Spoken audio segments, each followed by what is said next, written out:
boy Stevie Jobber. It's your boy Dangerous Dude. The Dangerous Jobbers podcast. Play the one. The boy Stevie Jobber. Dangerous Dude. Stay dangerous.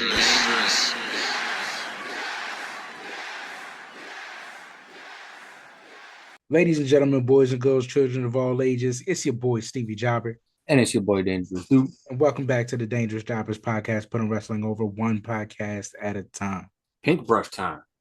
And it's a big week, but it's a small week. We got a lot of stuff happening. Aew Grand Slam. We're heading into King of the Ring, Evolution. We're building on a ton of things. But we shortened it all down to 4 topics today because there's just so much to get to. We're going to keep it short and sweet. Aew Grand Slam Mexico is actually tonight as we're recording this. So we're going to make an early predictions on the 5 matches they have set up for tonight. It's going to be a special 2.5-hour event. And it should be, I don't know about tide changing, but it should be much more entertaining than maybe some of the big boy shows we've been seeing this week. Yeah, hopefully not as tiring as 4 hours. Hopefully not as tiring as 4 hours. As enjoyable as it was. Mm-hmm. So first off, the man that will be facing Omega at All In, Kazuchika Okada, the AEW Continental Champion, is facing Mark Briscoe. Mark Briscoe, Okada, who goes over tonight?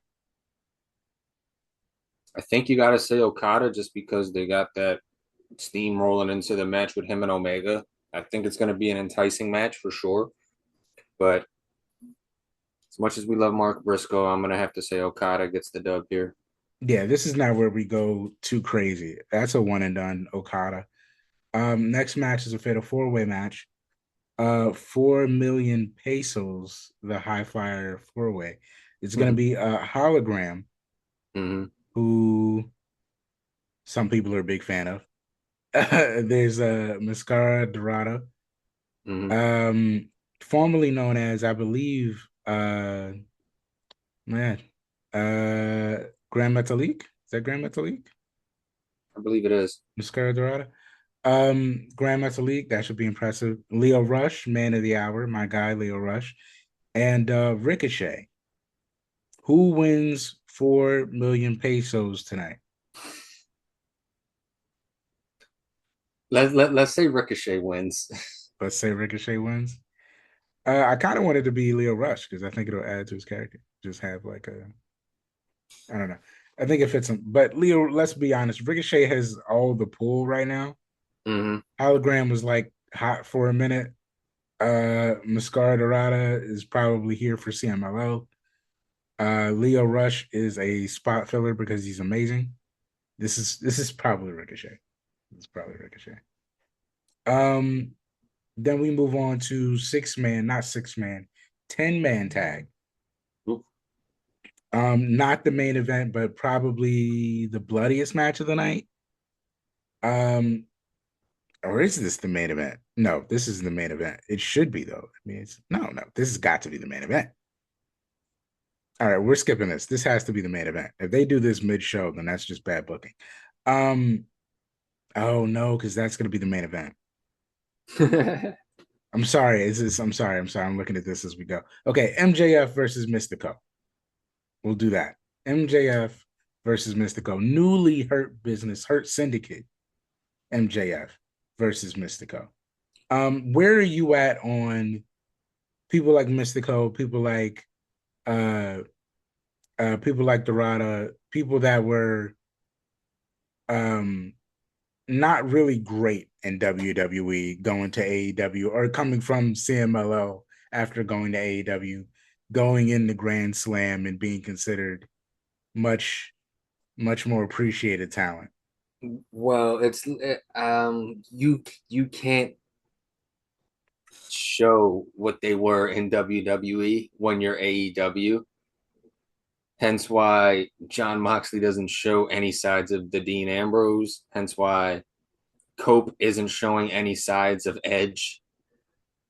He Yeah, no just sign of edge. No sign yeah, of you don't Copes. well you don't acknowledge the man behind the curtain pretty Yeah. much. Like you don't acknowledge what was before once you hit AEW. Like sure, Ricochet is still Ricochet, Samoa Joe is still Samoa Joe, but Mhm. where they But were before this, you don't know. right, right. So in the eyes of the public, Mystico is One of the greatest luchadors to ever grace God's green earth. sliced bread, man. Yeah, he's the best thing since sliced bread and the wheel. That being said, I'm going MJF. Exactly. On this day, Mystico, you will be Sin Cara again, and you're Yes. jobbing. You're jobbing to the best. Um, okay, so I'll go to what I thought was the main event that I now don't think is the main event because it is in Mexico. So I believe it's going to turn out differently. 10-man tag match. The Death Riders and the Young Bucks. Mm-hmm. John Moxley, Claudio Castagnoli, Wheeler Yuta, Nick and Matt Jackson against Samoa Joe, the Ops. Mm-hmm. Still don't know if I agree with the name. The Ops, Samoa Joe, uh, Go ahead. Samoa Joe, Shibata, and Will Hobbs. It is still weird to me. Why did they replace Hook? I think Hook is hurt. Hook is hurt. Okay, Hook is hurt. Yeah, I'm still wondering how this is all. Yeah, I think Hook got hurt. I think Hook is in the pock boat. Okay, so not a Topic for great boat to another be day. in. That's a topic for another day. And they are accompanied by Will Ospreay, the aerial assassin, and Swerve Strickland. Quick comments. I do love the run of the story for this, at least for Swerve and Ospreay. You know, they do that whole thing where like all of the stories intertwined because we kind of have bad writing, so we're just kind of throwing everything at once. Um, so Swerve and Ospreay really are the story here because the ops are kind of past due, but like I said, they recycle stories because they're bad at storytelling. Um, Ospreay is regaining his trust, or Swerve is regaining his trust in Ospreay as they both realize they're not good enough to fight for the world title. Um, and they're forced to fight off the forces that be, and so Hangman can restore the kingdom, or however you want to, whatever they do in the Marvel movie. They're having a 10-man tag. I expect it to be bloody, but I also expect the Death Riders and the Young Bucks to win. What do you think? I expect this match to be bloody. I expect it to be gruesome. I expect a lot of stuff that has transpired within the last couple weeks to come to fruition. Mm. But I don't want the Death Riders and the Young Bucks to win strictly because of the Young Bucks. Like this story would have been fine where it was without Matt and Nick. Mm. Uh, I will give Matt and Nick credit. They do a good job as heels, and they do a good job at making you just despise them Mm. to the point where you don't even want to see them on TV. But I'm just for that reason alone, pure bias reasons, I'm gonna go with Samoa Joe's team, the Ops, and Osprey and Swerve. I'm gonna go with the face team on this one. Okay. Okay. I don't mind that. I like the new Bucks, man. I think the new Bucks are a lot more, I don't want to say defined, but defined. Like they're a lot more, yes, we're everything you expected us to be. Or not, or at least not everything you expected us to be, but a little more leaning into uh the stigma that they have. It's very Logan Paul-y. Yeah, like that, and that's why I'm giving them credit. Like they're very good at making you not like them. They're very good at making you hate them. Which, hey, when you're a heel, that's the job. Mm, If you know you're not making enemies, you're not making money, as Triple H would say. mm. So, to their credit, they are doing that very well. I'm just tired of seeing the same old shtick from them every time they're in the ring. Like, how many times can we put on the shoe with the thumbtacks and super kick somebody into oblivion? Like Yeah. it's Yeah, I understand what you're saying. Um, I don't know. I don't know. I don't know. Because I feel like now the same old shtick is like is part of it now. It's like Jericho leaning into the learning tree. Like, yes, we have to do that now. But It's like painting a wall. It's like painting the same wall 37 different colors and watching it dry the same exact way. I understand. I understand. Speaking of things that are not getting any newer and seeing the same old shtick every time, Mercedes Monet, who I believe may be the main event tonight, competing for their CMLL Women's World Championship. Then again, this is Tony Khan and AEW, but this is Mercedes Monet. I don't know, but they are competing for the CMLL Women's Championship against CMLL World Women's Champion. Now I don't know if I'm saying this right. Zeuxis. I could be saying that wrong. Um, but they are, and I don't believe it's title for title. I believe it's just for the CMLL Women's Championship. My question is, does she now win this one again and then go to All In to beat Tony Storm? Like, Yeah. is this the better? I will say this: I will give Mercedes Moné all the credit in the world if she does achieve this. If they get the entire wrestling world to put all their chips in on Mercedes Moné, and she achieves being like the ultimate belt collector by All In, it will have been a better belt collector run than Kenny Omega. Leaps and shoulders. Because I felt like the only significant title anyone cared about that he won was probably the TNA championship. Even winning the AEW championship wasn't a phenomenal AEW championship run. Mm, So as a belt collector run, I feel like Mercedes Moné probably would have outdone him. Even though in a weird way, even though she kind of avoided the major title scene, she did kind of butt into every other major title scene. So you know what? I think I'm gonna pay $100 to Mercedes Monet so I can text her and see what she thinks of your analysis.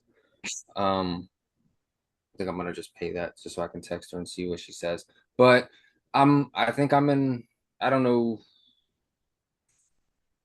I think she does. I think this is where I think she's gonna win tonight in Mexico, especially, and get that AAA title. mm-hmm, I don't think she holds all these belts for much longer. mm-hmm. I think soon she's going to start trickling them away one by one, where she might drop this one back to the person she's winning this one from. She might drop another one elsewhere. Like I think soon it's going to start trickling off and she's going to start losing them all. But for this one, I'm thinking Mercedes Monet has this in the bag and goes into All In with more gold than she knows what to do with. How long does she have it after All In before she starts to lose them all? I'd say right after All In is when she starts dropping Right them. after All In, the epitome, Yeah, and then the downfall immediately. yeah. Because even once Kenny got the final one that he was attaining for, he started dropping stuff left and right. That's true. That's true. Like That flies.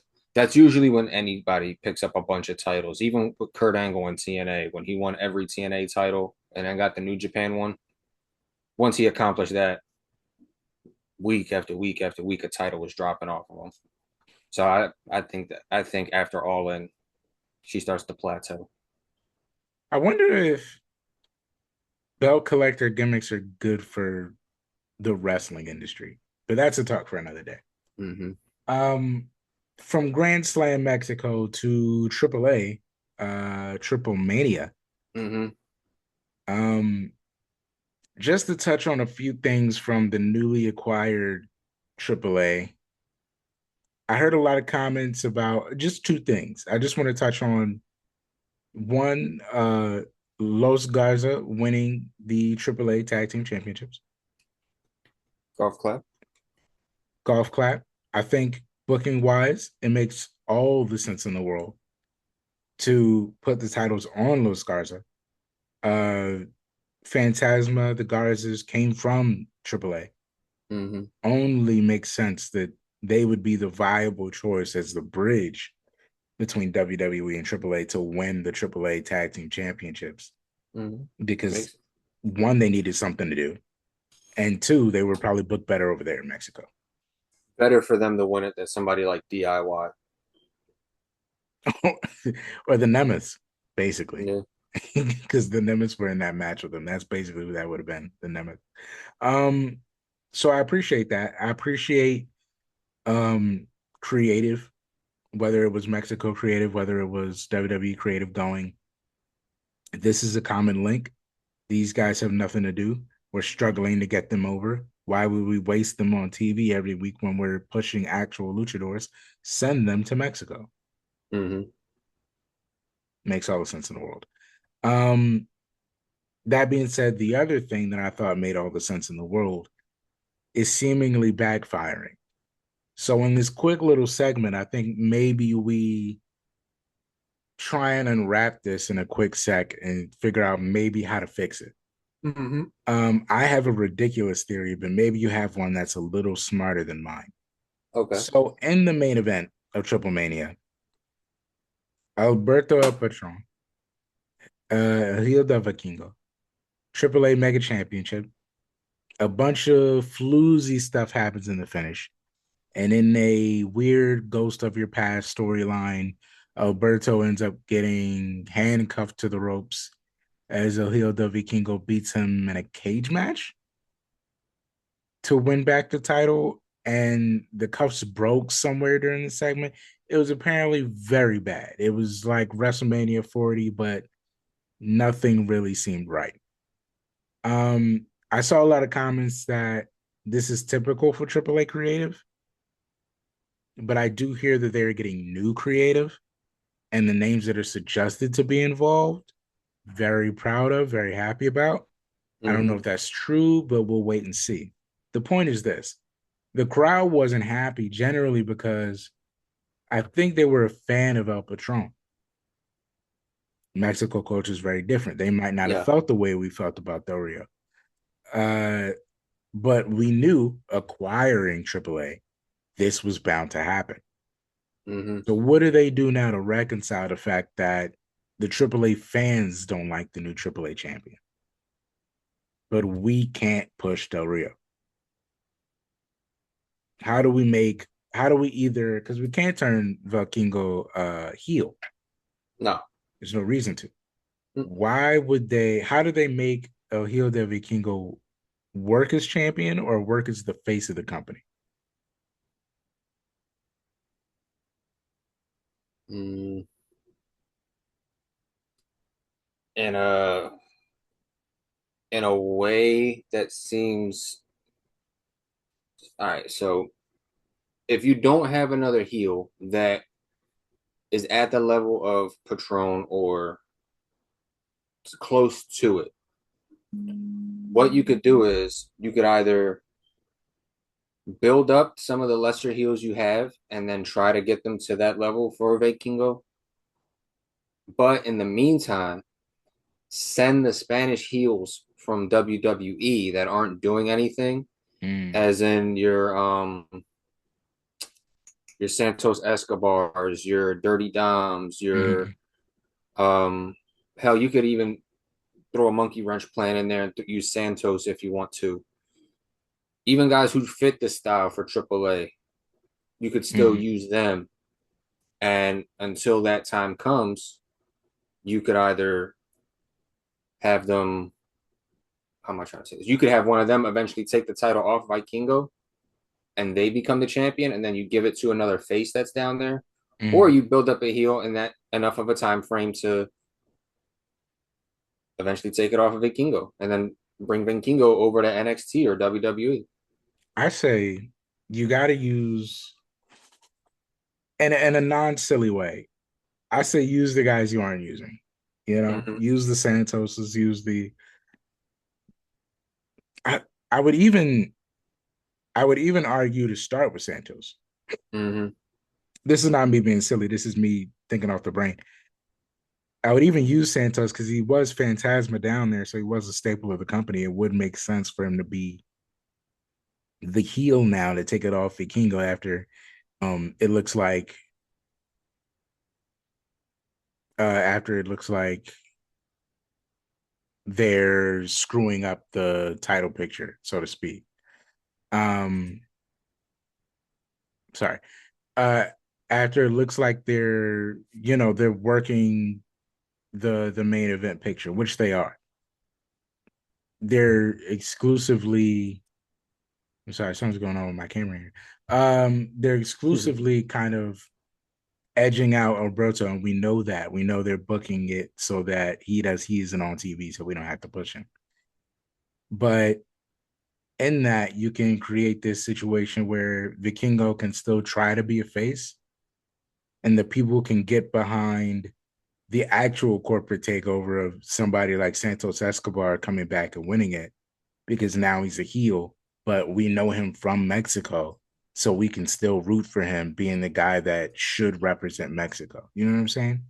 Mm-hmm. Anyway, the silly thought was I say you find a way for El Grande Americano to steal the championship from El Del Vikingo and then face every major face in AAA until you find a way to get Vikingo over again and win it organically.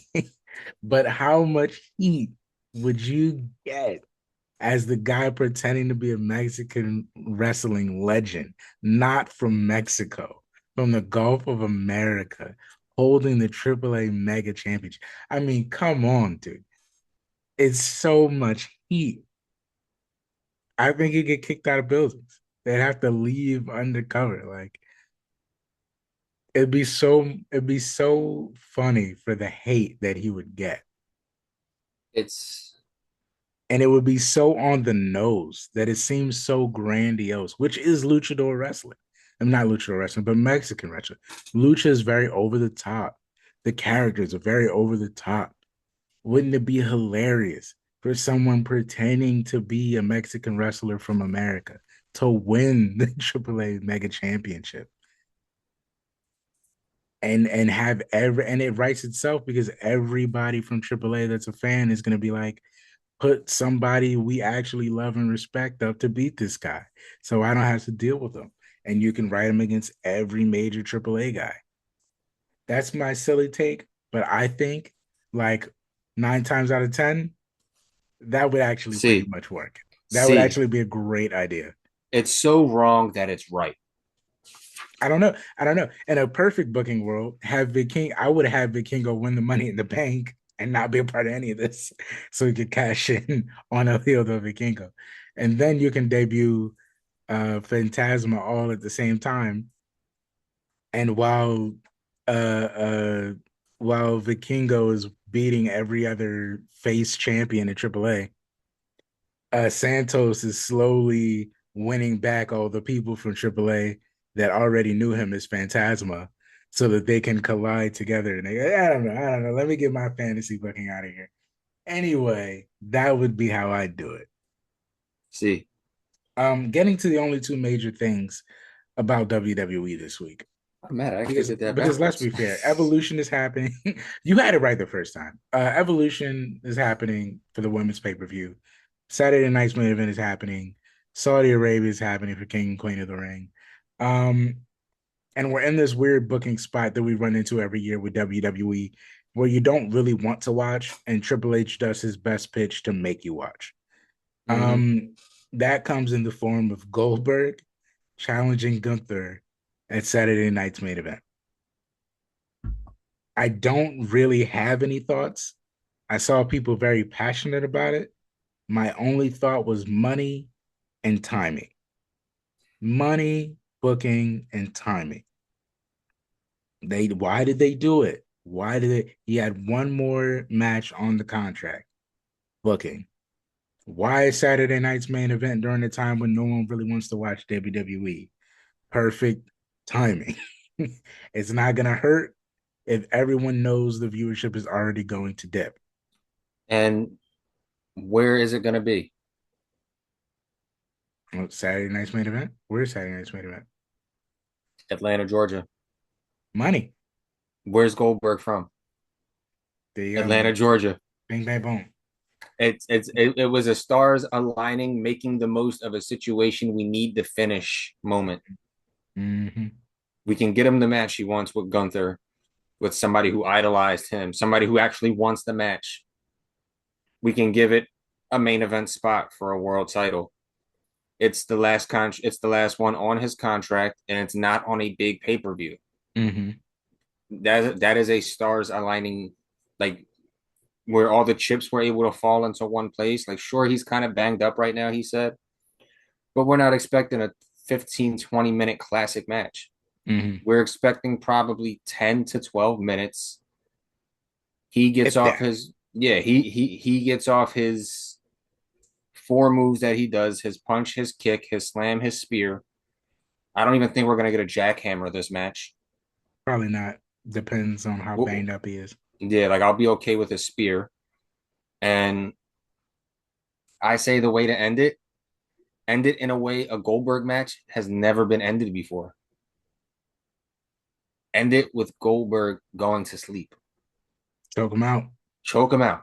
Choke him out. Sure, Goldberg has the MMA style, quote unquote, brawler style, whatever you want to call it, but Gunther's been using that choke to his advantage. That's been a part of his story so far. So let him choke out the legend. Then Yeah. he could say he choked out the old timer. Yeah. I think it's best case scenario. Mm-hmm. There's no way Goldberg beats Gunther. No. Send the people home happy. It has to be convincing. You know they're both full of power moves. But like you said, that sleeper has been the anchor, the story thread for him lately.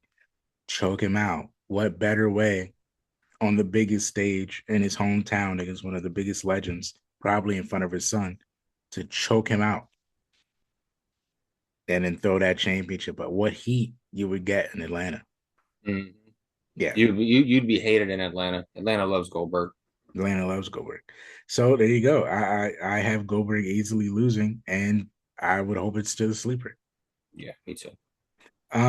But for anybody wondering why, booking, money, timing. Bing bang boom. Um, Something that nobody expected. Give me your thoughts on this. I had heard this put into a weird perspective the other day. R-Truth has the match of his life with John Cena, Saturday night's main event. Mm-hmm. Gets released, comes back, non-title match this Friday. Now, what happens here? What's the point of this? R-Truth attacks John twice. Love that part. Mm-hmm. Right? I love the stuff he's been doing, the arcs he's been doing, the busted open rant that he did. I don't know if you saw that. He's getting like this weird schizo type personality where he's R-Truth, but he's Ron Killings, depending on how you make him feel in that moment. I dig the story, but what is with R-Truth fighting John on a SmackDown this Friday? Because I think Truth is gonna get a different showing. I think Truth is gonna get a different opportunity for the WWE title. And quite honestly, the way I fear this is gonna go, I hope it doesn't go this way. And not because of the people involved. I just don't want it to. But I fear that John is gonna have a fatal four-way at SummerSlam. A fatal four-way. Yeah. Or at Okay, some so or maybe even a triple. No, wait. so Yeah, I think John could potentially have a fatal four-way at SummerSlam. so we can wrestling math this. It's gonna be John, it's gonna be Mm-hmm. Truth, it's gonna be Punk. Who's your third? I mean, who's your fourth? Cody. Cody? Reasonable Because way for Cody to still be in the title scene but not win it. Cody still hasn't forgot. John and Punk have the match in Saudi Arabia. Mm-hmm. I think John's going to cheat on SmackDown to beat R-Truth again. Really? I think Punk cheats John so the Truth wins again. I don't know. think the opposite. I think John's going to cheat again. Truth or not Truth. Punk will probably come out and help or do something, but I still think John wins in some form or fashion. And I think Crown Jewel, when it's John and Punk, R-Truth is going to come out unintentionally and John wins. Like he's going to unintentionally cost Punk the match by trying to attack John. Mm. And then I think that at some point leads to either a triple threat or a fatal four-way with Cody in it or Cody not in it. But I think in some way the tie-in is going to be Punk, Truth, and Cena. I think at this point you have to start making it a little more risky for John. Yeah. He's been a little too protected. I could see that. I could see now we have to, it's getting down to the wire. John's running through people. At some point, let's start stacking the deck. Stacking the deck against them, yeah. And to be honest, in the year 2025, I didn't think it would even be feasible to say John Cena is going to have a triple threat match with CM Punk and R-Truth. If you would have told me that 5 years ago, I'd have been like, yeah, that ain't never happening. Mm-hmm. For all three involved. Like one never going to be the champ again, never coming back, and never going to hit that spot of main event. But here we are in 2025. Crazy things are happening. So I think it's very realistically possible that we could see a triple threat between those three, or even a fatal four-way between those four for the world title. I like a fatal four-way. Because I feel like depending on how things go for either Jay or for Cody following King and Queen of the Ring, they're going to have nothing to do. So I think Cody, perfect spot for Cody. That about wraps it up for us. If you've been here this long, man, I guess you can hit that link in the description where the link tree is, or the like, or the comment, or subscribe if you haven't already. You made it this far. Hit that notification bell. Hit that notification bell. Hit the link tree. That'll take you to the IGs, the TikToks, the Dangerous Jobbers website.com, Facebook. We got everything. So hit the link for all of the stuff. Hit the subscribe. Hit the link. Hit the notification. Hit the bell. Hit all that good stuff. I have been Stevie Jobber. I've been Dangerous Dude. And this has been the Dangerous Jobbers podcast. Ladies and gentlemen, please stay up, stay blessed, and as always, dude, stay dangerous. Booyah. People have been asking me to be the best in the world. Why, Eddie, why?